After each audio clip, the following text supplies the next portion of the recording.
Nós vamos tratar nessa manhã a continuação da exposição do livro A Treliça e a Videira. O Samuel deu, na minha ausência semana passada, a aula capítulo 8, certo? Falando a respeito dos sermões de domingo, que só pregar no domingo é insuficiente para que a igreja entenda a mentalidade de discipulado e para que a igreja aprenda a palavra de Deus.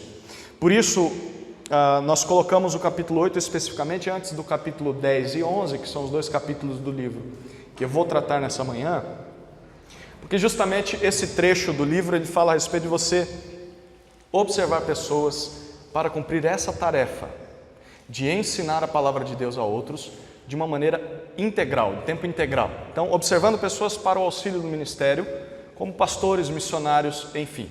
Bom, então nosso tempo vai ser tratando isso. Então, tem citações do capítulo 10 e do capítulo 11. Eu gastaria mais tempo na primeira parte, no capítulo 10, mas eu vou correr mais no capítulo 10 e vamos ficar dar um pouco mais de atenção no capítulo 11 do livro, tá bom? Qualquer dúvida, você pode levantar a mão aí. A gente vai tentando lidar aí com o tempo. Quero fazer uma pergunta para vocês. De onde vêm pastores, missionários e outros trabalhadores do Evangelho reconhecidos publicamente? Como aparecem pastores? E aí? Pode passar, por favor. De onde vêm pastores, missionários? Pessoas que vão se entregar a tempo integral para o ministério. E aí? A resposta mais tradicional é baseada nesses dois textos que estão ali. Temos o texto de Lucas 10, versículo 2 e Efésios 4, 10 a 12. Vamos abrir em Lucas 10, versículo 2. Lucas 10, verso 2. Dizendo, na verdade, a colheita é grande, mas os trabalhadores são poucos. Rogai, pois, ao Senhor da colheita, que mande trabalhadores para a sua colheita. Ok, obrigado, seu João. Jesus está dizendo, olha, há poucos trabalhadores para o trabalho no ministério. Vocês devem orar para quem?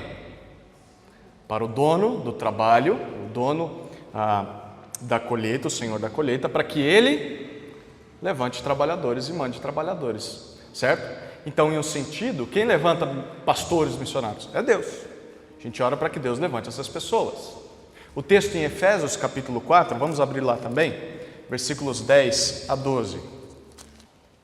Quem pode ler para nós, por favor? Se coloque de pé e lê, por favor, minha irmã. Aquele que desceu é o mesmo que subiu, acima de todos os céus, a fim de encher todas as coisas.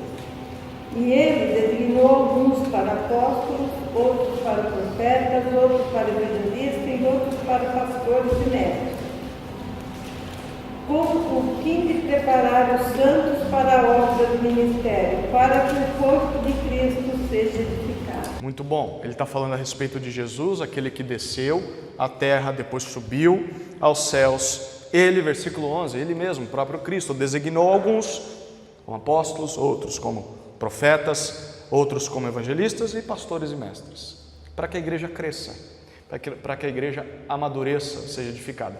Então, é o próprio Senhor Jesus, o próprio Deus, quem levanta futuros trabalhadores da obra.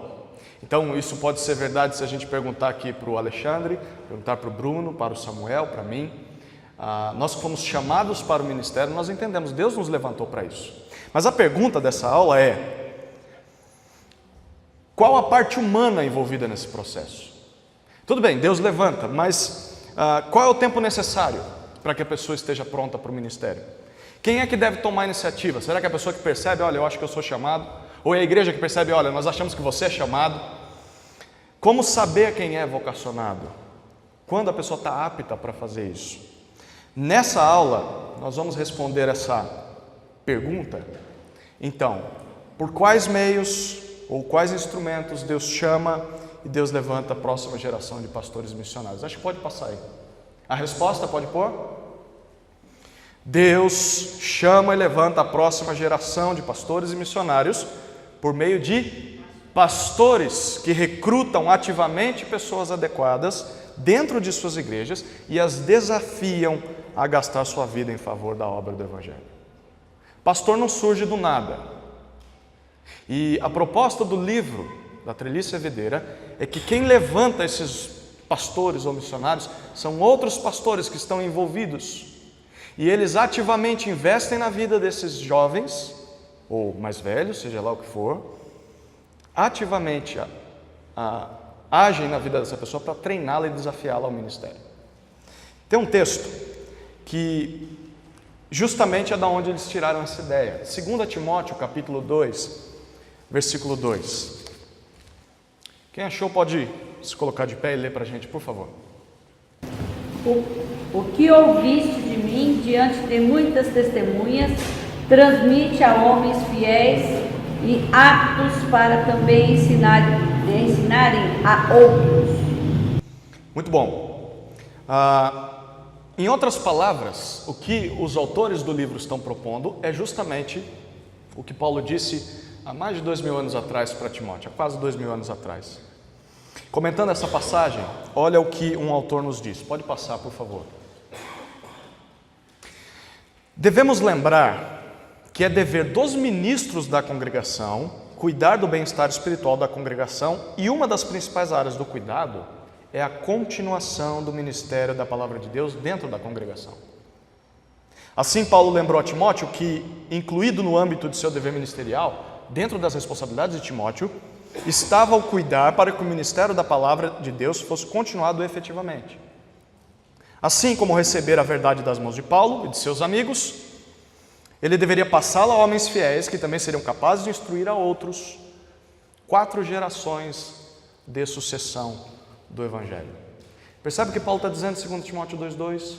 O que da minha parte você ouviu, Paulo e Timóteo, você confia a homens fiéis, terceiro grupo de pessoas, e também idôneas, capazes de ensinar outras pessoas. É um processo contínuo, formal e intencional. Não permita que a igreja fique sem pessoas que preguem a palavra. Faça o que foi feito com você. Então, essa tarefa hoje em dia, de criar a próxima geração de pregadores, de pastores, de missionários, pensem aí, tem sido delegada para quem? Quem é que treina? Quem é que capacita os futuros pastores e missionários? Hoje, no nosso contexto, pensa aí, a gente agora sai do ideal e vem para o real, o que tem acontecido. Uma pessoa que entende que talvez precise para o ministério, o que ela faz?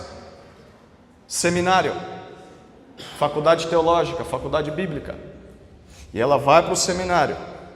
Ou simplesmente, a gente deixa com Deus a tarefa de colocar a ideia no coração da pessoa para que ela tenha vontade do ministério. Mas Paulo não está dizendo, olha Timóteo, espera alguém surgir aí e falar, eu quero ser pastor. Aí você manda o cara lá para a faculdade de Jerusalém, depois que ele se formar por 4 anos, você traz de volta, você pode sair de cena que ele vai continuar o negócio. É isso que ele fala? Você toma a iniciativa. Você vai atrás de homens fiéis e idôneos e você transmite o evangelho para eles, para que eles sejam capazes de ensinar outros. Então, segundo esse texto aqui, o papel do pastor ou dos pastores de uma igreja é treinar pessoas para o ministério. Dentro desse processo pode entrar a faculdade teológica, a gente vai chegar lá. Mas tem que ser algo intencional, dos que já estão ali. E como a gente deve encarar tudo isso? A primeira parte em que eu vou passar bem rápido os slides, seria falando a respeito do todo, os cristãos na igreja. Normalmente é comum que as pessoas façam perguntas sobre esse recrutamento de alguém para o ministério. Uma primeira pergunta, pode passar? Todos os crentes são chamados a servir, por que então alguns serem chamados ao ministério? A pergunta é, todo mundo não é ministro do Evangelho, por que alguns têm que ser pastores e missionários? É interessante essa gama de textos que está ali, mostra que todos os cristãos são chamados. Tem um equívoco nessa ideia de a pessoa é chamada para o ministério. O termo bíblico nunca foi de que a pessoa que está no ministério foi chamada para aquilo. Todas essas passagens vão dizer, somos chamados ao serviço cristão, todos. Todos nós. Todos os crentes são chamados. Não é só o pastor que recebeu o chamado de Deus. Todos são chamados a servir em alguma área. Edificar o corpo de Cristo. Então, a resposta para essa pergunta está justamente, sim, todos são chamados para o ministério, serviço cristão, mas dentre esses Deus também deseja que alguns sejam responsáveis, supervisores, aqueles que ensinam, aqueles que treinam essas pessoas. Então, por exemplo, tem um quadro, pode passar. Por exemplo, todos os cristãos são chamados a ensinar uns aos outros. Colossenses 3,16 vai dizer isso. Mas nem todos devem ser mestres na igreja. Tiago 3. Como assim? Nós devemos ensinar, mas nem todos vão ser líderes nessa área. Próximo. Todos os cristãos devem ministrar, servir uns aos outros. Mas alguns são separados como diáconos. Lembra essa palavrinha? Diácono é servo, ministro. Próximo. Todos os cristãos devem trabalhar na obra do Senhor, mas alguns são considerados cooperadores que trabalham para promover o crescimento da igreja. Então, de maneira geral e específica. Tem mais um, se não me engano. Todos os cristãos devem fazer discípulos e falar aos outros sobre Cristo, certo? Mas a gente leu em Efésios que Paulo diz que Deus levanta pessoas como evangelistas. Eles estão fazendo o que todo mundo deveria fazer, mas é uma função deles de fazer isso. Está conseguindo pegar a ideia? Então tem o geral e tem o específico. Vamos lá. Vamos para a segunda pergunta. Não devemos esperar que pessoas se sintam chamadas? Então, essa é uma pergunta óbvia que surge depois da primeira, né? Se o obreiro vai ser escolhido por outros pastores e líderes, nós não devemos esperar que Deus os chame. A gente não está tirando o chamado da frente, né? Então espera a pessoa se levantar e você treina. O problema é que essa pergunta não considera, ou melhor, ela não considera que essa visão de ser chamado por Deus coloca o chamado como fator determinante para uma pessoa se oferecer ao ministério em tempo integral. Essa é uma visão que foi criada pelas pessoas, mas nunca foi uma visão bíblica. Se você sente o chamado, então você vai ser pastor. Normalmente as pessoas ficam esperando alguém dizer isso, né? Pastor, eu acho que eu estou sentindo um chamado para o ministério. Bom, então agora você está sentindo o chamado, vamos treiná-lo. Mas a Bíblia não fala nesses termos. Por exemplo, você pode procurar qualquer chamado de qualquer homem de Deus. Esse chamado a esses homens pode, por exemplo, ter sido dramático, como Moisés e Elias, né? Uma coisa sarça ardente ali e tal. Mas a Bíblia nunca fala nos termos de algo interno no homem. Eu estou sentindo um negócio aqui no meu coração. Nunca, ninguém que foi chamado na Escritura teve isso. O que sempre aconteceu, e o mais básico a acontecer, é o que aconteceu com Timóteo, por exemplo. Paulo viu aquele jovem, meu filho, vamos acompanhar aqui. Ele foi desenvolvendo alguns talentos, dons, agora você vai ficar responsável aqui. Já te treinei. Agora você vai fazer a mesma coisa que eu fiz com você, vai fazer com outros. Um outro homem que teve uma caminhada parecida com a de Timóteo foi Tito. Abra sua Bíblia em Tito, capítulo 1, versículo 5. Quem quiser ler, pode se colocar de pé e ler, por favor. Por esta causa eu te deixei em pé, para que pusesse em boa ordem o que ainda não está, e que em cada cidade estabelecesse anciões como já te mandei. Ok. Tito tinha duas tarefas em Creta. Creta era uma ilha, tinha várias igrejas que estavam sendo ameaçadas por falsos mestres. E Paulo deixou esse rapaz lá, falou, você tem duas tarefas aqui. Colocar em ordem as coisas que estão tortas aí. Então esse falso ensino, você vai ter que corrigir esse falso ensino. Mas também, o texto vai dizer, bem como estabelecer esses presbíteros. A palavra anciões, da versão do Alain, também pode ser traduzida por presbíteros. Então a tarefa é, coloque em ordem as coisas que estão tortas e levanta presbíteros, para que eles continuem mantendo esse trabalho. Ele não está falando, coloque em ordem e fica sentado esperando aparecer homens aí que parecem pastores, aí você bota eles para falar para o povo. Era isso que ele era para fazer? Você estabelece, você toma a iniciativa. Depois, a partir do verso 6, ele vai falar das qualificações desses homens. Então, homens que já mostrassem qualificações de caráter seriam treinados para o ministério, mas ele deveria tomar a iniciativa. Então, quando a Bíblia fala de chamado ao ministério, isso sempre é mediado pela agência humana. Sempre é um pastor, líder que já está à frente, que toma a iniciativa de treinar outra pessoa. Certo? Não devemos ficar sentados à espera de que pessoas se sintam chamadas à obra do Evangelho. Assim como não devemos ficar sentados à espera de que pessoas se tornem por si mesmas discípulos de Cristo. Você não fica sentado esperando pessoas virem aqui, olha, eu recebi Jesus, estou procurando uma igreja aí, né? Do nada. Você vai atrás. Então devemos ser proativos em procurar, desafiar e testar pessoas para serem separadas para a obra do Evangelho. É uma tarefa nossa. É uma tarefa nossa. A gente constantemente ouve notícias de pastores que chegam no final da sua vida e a igreja não tem ninguém para a sucessão pastoral. E às vezes o camarada ou ele sai da igreja ou ele morre e a igreja não sabe o que fazer. Quem que a gente vai pôr? Ele passou a vida inteira dele e ele não treinou ninguém para assumir. Ah, mas ninguém se sentiu chamado na igreja. Não é tarefa das pessoas se sentirem chamadas. É tarefa do pastor, dos pastores, dos líderes serem intencionais em treinar pessoas. Deu para ficar clara essa ideia? Terceira pergunta. Não podemos nos envolver na obra do Evangelho sem sermos pagos?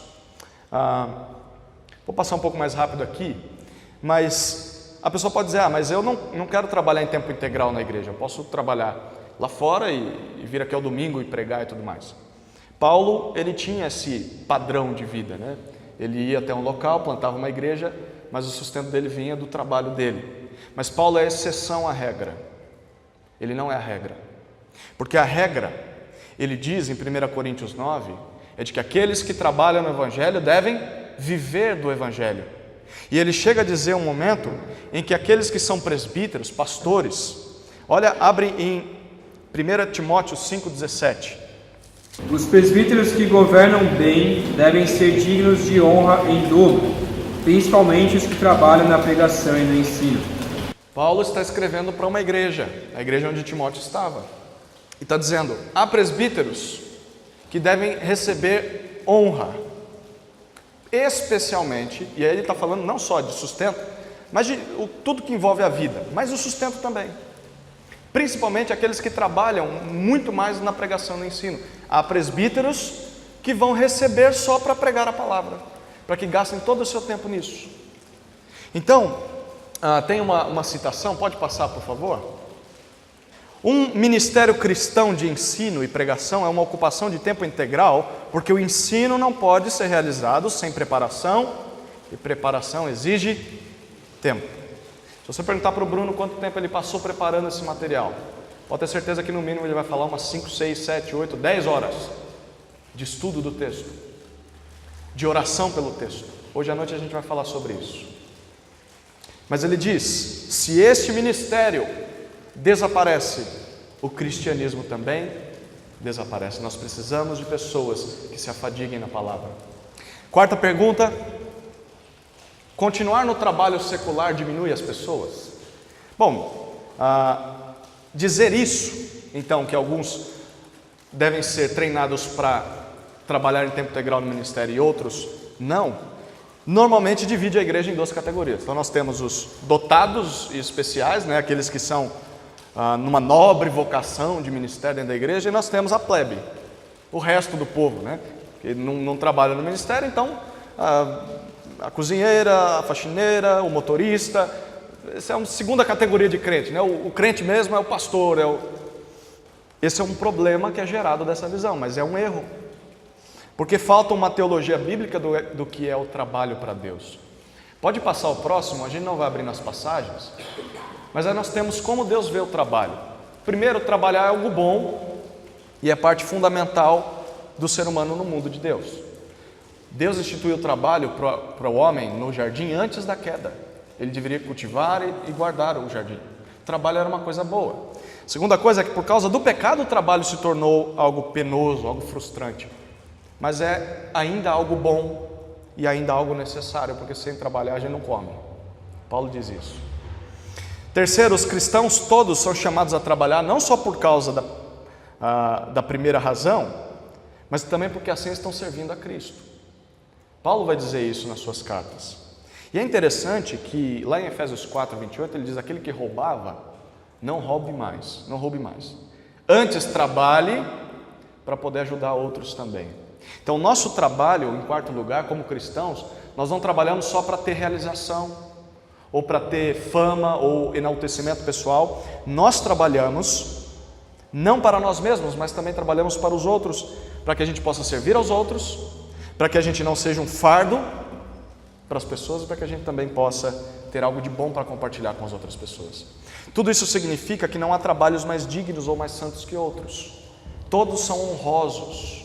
Todos os trabalhos são feitos a Deus, para Deus. A diferença está na função que cada um tem para ministrar o Evangelho. Então o pastor e o pregador ministra conteúdo espiritual para as pessoas. É isso que ele faz. Não é um trabalho santo. É um trabalho santo como qualquer outro. Portanto, a gente vai para a segunda parte agora. Vamos correr mais um pouquinho.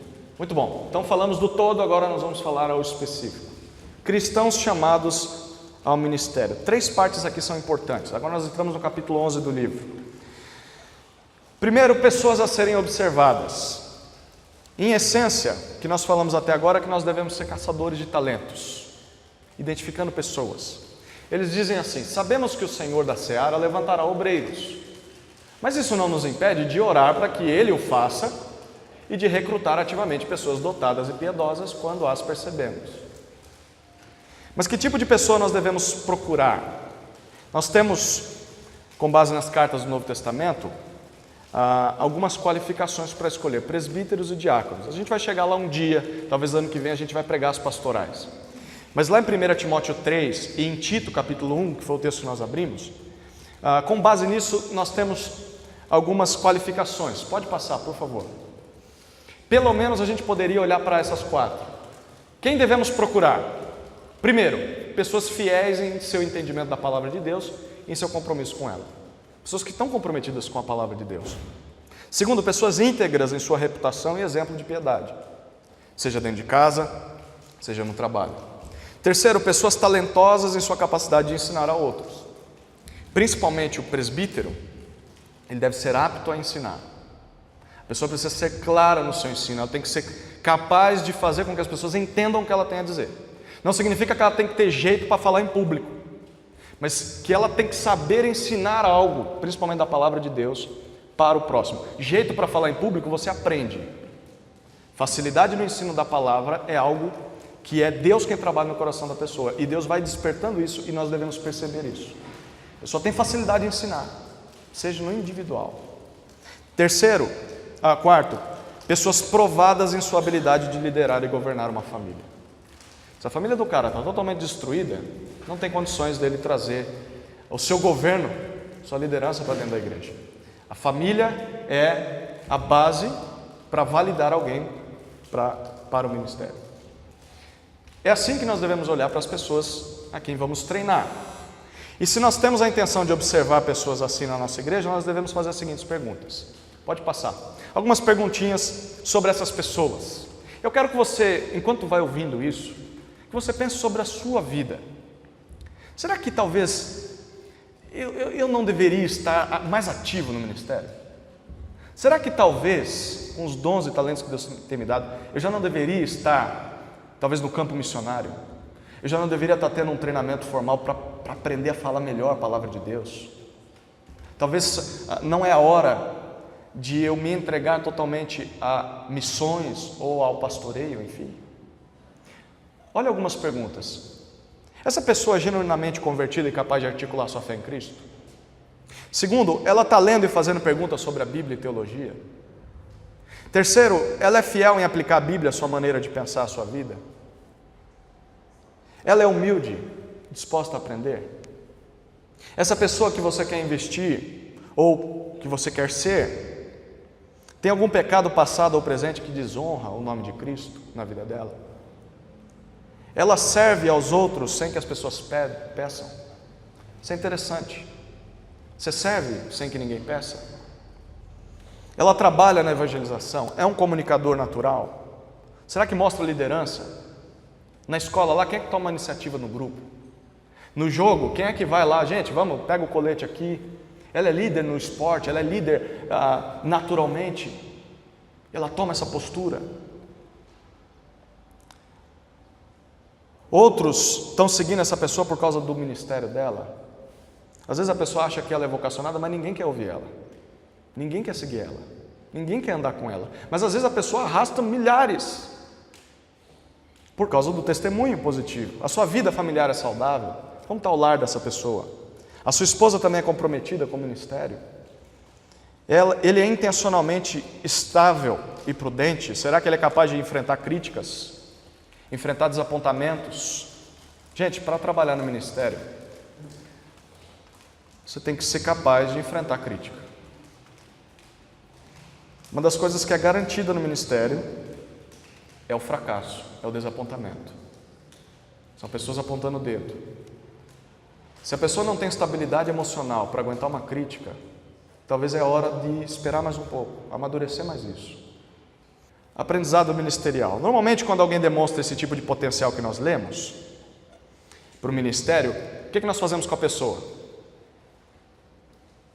A gente identificou, o cara tem uma vida legal, fala bem, tem interesse, o que a gente faz? Vai para o seminário. Isso não é totalmente errado, mas nós queremos propor um caminho intermediário até que isso aconteça. É o caminho do treinamento, do aprendizado ministerial. Esse caminho vem antes da educação formal no seminário e serve para testar, serve para treinar, desenvolver a pessoa durante o caminho, que vai ser longo, até que ela esteja pronta para servir no ministério sozinha.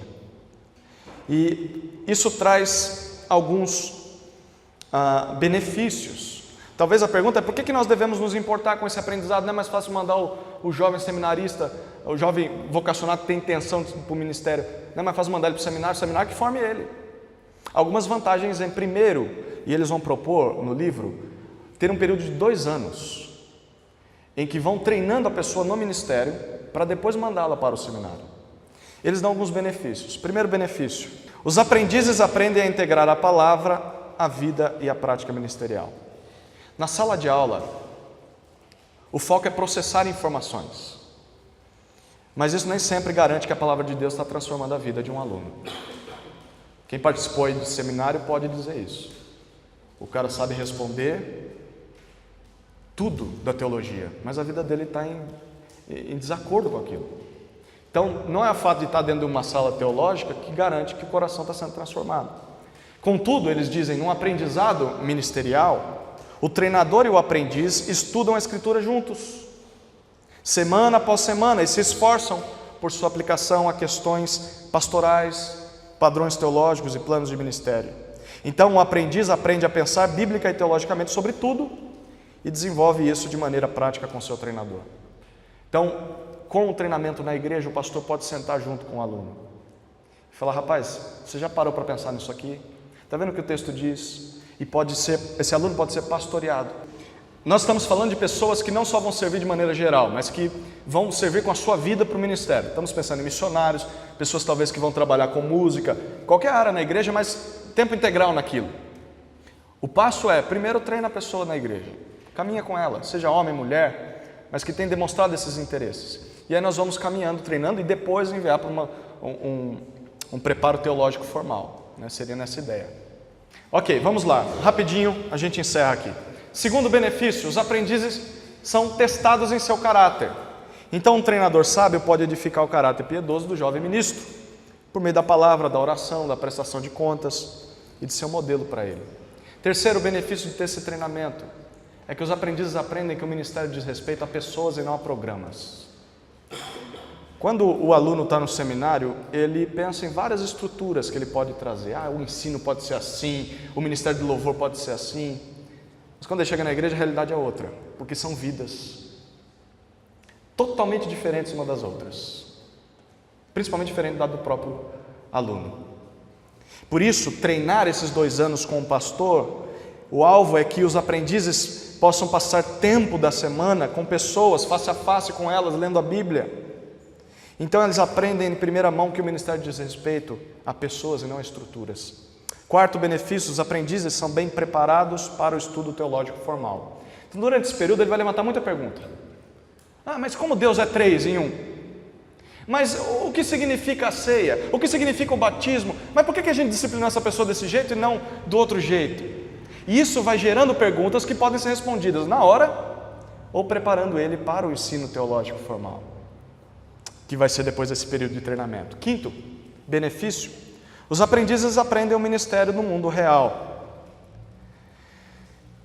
Então, como eu falei, muitas vezes o aluno sai do seminário com a cabeça da igreja ideal, e ele chega e muitas vezes ele acaba com a igreja, porque ele chega com os 2 pés no peito e fala: está tudo errado, pastor, você parece que esqueceu tudo que você aprendeu no seminário, deixa, eu vou mostrar como faz o negócio, e ele acaba, falta de sabedoria, destruindo a igreja.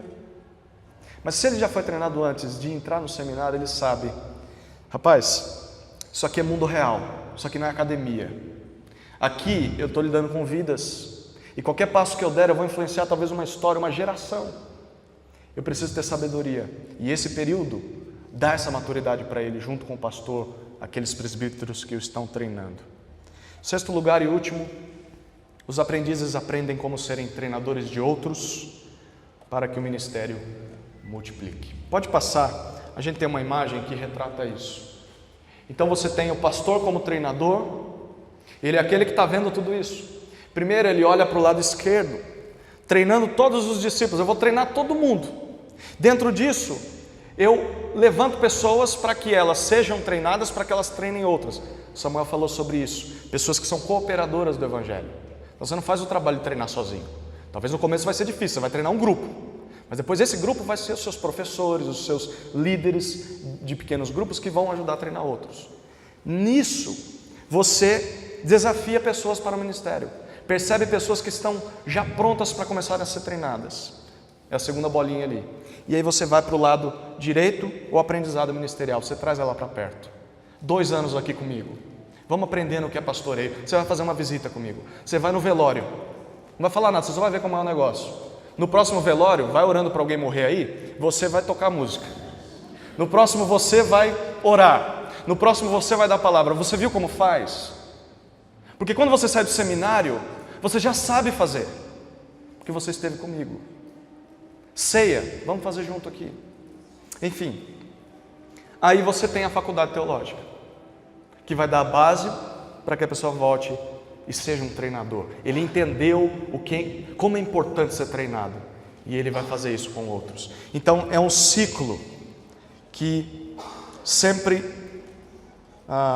se mantém. Por fim, pode passar, alguns erros a evitar. Recrutar pessoas somente como nós, pessoas que pensam como a nossa cabeça, que têm a mesma personalidade, fala igual. Isso é um erro. Deus deu a diversidade. O segundo erro é você ignorar o inconformista ou revolucionário. Sabe aquele que, não, está tudo errado, tem que fazer de outro jeito. Não, é melhor não ter essa pessoa perto de mim. Mas talvez essa pessoa que vai entrar num contexto em que o evangelho não tem abertura e ele vai revolucionar aquele local. Terceiro, deixar de lado a pessoa criativa, mas que é fraca em administração.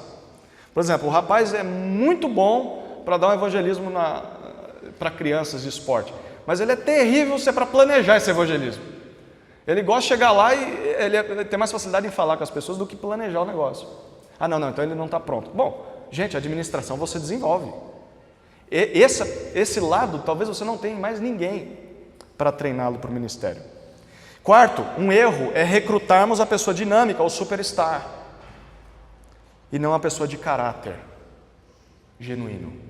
Só porque ela fala bem, só porque ela tem uma profissão de proeminência no mundo aí, então a gente tem que chamar ela, mas não olha para o caráter dela. Quinto erro, recrutarmos apenas para um tipo de ministério. A pergunta da Cris foi bem específica. Geralmente a gente pensa em pessoas do ministério só pastores. E as mulheres vão fazer o que da vida? E aqueles que têm dificuldade em áreas pastorais? Ao invés disso, nós deveríamos perceber as pessoas talentosas, treiná-las, trazê-las para perto. E lembra, o foco da Trelice e a Videira não é você pegar uma pessoa e falar, bom, deixa eu ver onde você se encaixa. Acho que nessa caixinha aqui, fica nesse ministério. É isso que a gente deve fazer? A gente identifica os dons que Deus tem dado a ela, e aí nós criamos um ministério em torno dela. A sua facilidade é essa? Então não tem que te encaixar na secretaria da igreja. Vamos criar algo em que você possa servir e abençoe o povo de Deus nessa área. Mas ninguém nunca fez isso. Não tem problema. É por isso que a gente vai fazer, porque não tem. Esse é o foco. Não ficar pensando nas pessoas só em âmbitos de caixinhas, né? Essa serve para ser esposa de pastor, esse serve para ser pastor, esse para ser missionário. De resto, perdeu. Se você não tem nenhum talento para isso, então paciência. Não, vamos identificar E aí depois nós pensamos no ministério em que essa pessoa pode agir. Sexto, não deixarmos as pessoas escaparem da caixa que nós as colocamos. Sabe aquele preconceito? Esse aqui tem cara de encrenca, né? Como é que era o apelido da menina lá? A contenda. Isso aqui é contenda. Só que ela está melhorando naquela área, só que a gente não viu. E ela está naquela caixinha ainda. Então, não deixarmos essa primeira impressão passar e deixar a pessoa se desenvolver. Talvez não seja mais a contenda hoje, ou pode continuar sendo, não sei. Sétimo e última, um erro que nós devemos evitar é esperar demais para recrutar as pessoas.